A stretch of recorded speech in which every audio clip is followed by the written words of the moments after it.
بسم اللہ الرحمن الرحیم۔ السلام علیکم ورحمۃ اللہ وبرکاتہ۔ اس درد بڑے جملے کو سن کر آپ کی آنکھوں میں آنسو آ جائیں گے۔ ایک واقعہ ہے کہ حضرت فاطمہ رضی اللہ عنہا گھر کے تمام کام کرنے کے بعد چکی پیس رہی تھی اور رو رہی تھی۔ حضرت علی رضی اللہ عنہ گھر میں داخل ہوئے اور دیکھا کہ گھر کے تمام کام ہو چکے ہیں اور حضرت فاطمہ چکی پیس رہی ہیں اور رو بھی رہی ہے۔ حضرت علی رضی اللہ عنہ نے پوچھا، فاطمہ تم کیوں رو رہی ہو؟ یہ چکی کیوں پیس رہی ہو؟ حضرت علی رضی اللہ عنہ نے کہا، آج میں نے خواب دیکھا کہ میرے والد بزرگوار کسی چیز کی تلاش میں ہے۔ میں نے پوچھا، ابا جان آپ کس کی تلاش میں ہیں؟ تو میرے والد جو دو جہانوں کے سردار تھے نے کہا، فاطمہ میں تمہاری تلاش میں ہوں۔ آج کا دن میری زندگی کا آخری دن ہے۔ آج میں اللہ کے ساتھ جا رہا ہوں۔ حضرت علی رضی اللہ عنہ کی باتیں سن کر حضرت فاطمہ رضی اللہ عنہ بہت متاثر ہوئی اور کہا، علی تم نے جو جدائی کا غم اپنے والد کی وجہ سے برداشت کیا ہے، تم میرے جدائی کا غم بھی اسی طرح برداشت کرنا ہوگا۔ حضرت علی رضی اللہ عنہ نے پھر پوچھا، تم کیوں پانی ضائع کر رہی ہو اور اتنی زیادہ آٹا پیس رہی ہو؟ تم نے پہلے ہی بہت کام کر لیا ہے۔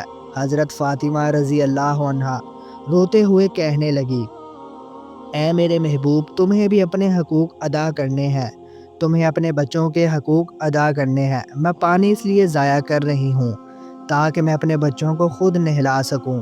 میں آٹا اس لیے پیس رہی ہوں تاکہ تم اور میرے بچے اس آٹے سے روٹیاں بنا کر کھا سکیں۔ میں نے تمہارے لیے کپڑے بھی دے دیے ہیں تاکہ تم لوگ صاف کپڑے پہن سکو، لیکن مجھے یہ فکر ہے کہ میری وفات کے بعد کون آٹا گوندے گا اور بچوں کو کھانا کون دے گا؟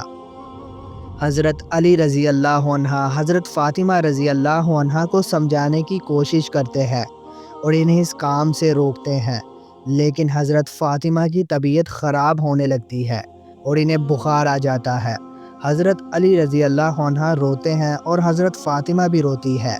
اسی دوران امام حسن اور امام حسین گھر آتے ہیں اور اپنی والدہ اور والد کو روتے ہوئے دیکھ کر حیران ہو جاتے ہیں۔ وہ سمجھ نہیں پاتے کہ آج ایسا کیا ہو گیا ہے کہ ان کی والدہ رو رہی ہے۔ حضرت علی رضی اللہ عنہ اور حضرت فاطمہ رضی اللہ عنہ کے رونے کا منظر دل کو چھو جانے والا تھا۔ امام حسن اور امام حسین دونوں رو رہے تھے۔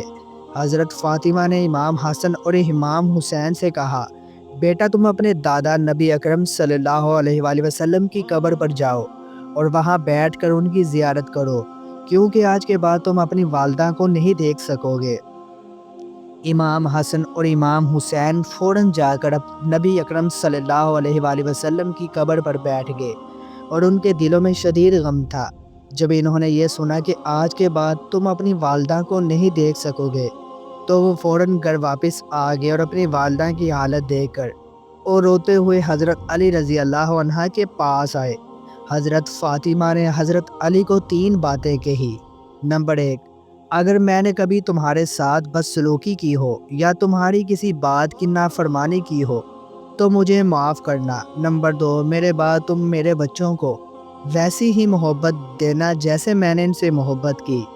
نمبر 3، جب میری وفات ہو جائے تو کسی کو میری تدفین میں شامل نہ ہونے دینا۔ میں نے اپنی زندگی بھر پردہ کیا تاکہ کسی غیر مرد کی نظر مجھ پر نہ پڑے۔ میری خواہش ہے کہ میری موت کے بعد بھی، میری تدفین کے وقت بھی کسی غیر مرد کی نظر مجھ پر نہ پڑے۔ حضرت علی نے حضرت فاطمہ کی باتوں کو سنا اور بہت روتے ہوئے کہا، تم تو رسول اللہ صلی اللہ علیہ وآلہ وسلم کی بیٹی ہو، تمہاری تدفین میں کسی کو کیوں نہیں بلایا جائے گا؟ حضرت فاطمہ نے کہا، میرے والد کی طرح مجھے بھی پردہ اور احترام چاہیے۔